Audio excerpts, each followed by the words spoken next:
Un missile suit une trajectoire calculée, comme un chemin dans l'espace, position R de t égale x de t, y de t, z de t. Chaque coordonnée évolue dans le temps.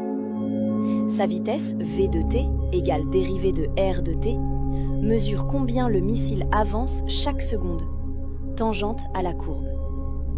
L'accélération a de t égale dérivée seconde de r de t décrit comment cette vitesse change et comment la courbe se plie.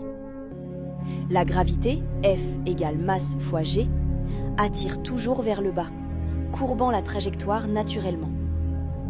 La résistance de l'air, Fd égale moins k fois v, ralentit le missile proportionnellement à sa vitesse, k représentant la résistance et v la vitesse.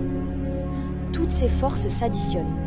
M fois dérivée seconde de r de t égale poussée moins k fois v plus masse fois g.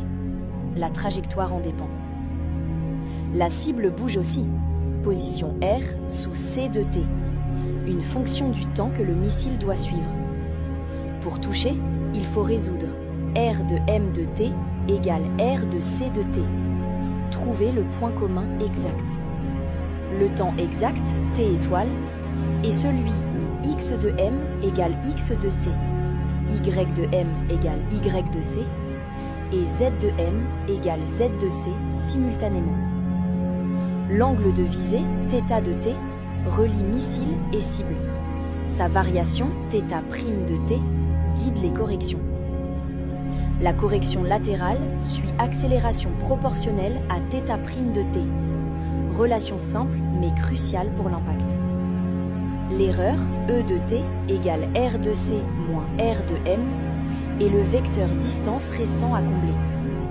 Quand E de t tend vers 0, missile et cible se rejoignent, impact assuré. Chaque dérivée, vecteur et correction devient visible, transformant les mathématiques en réalité tangible.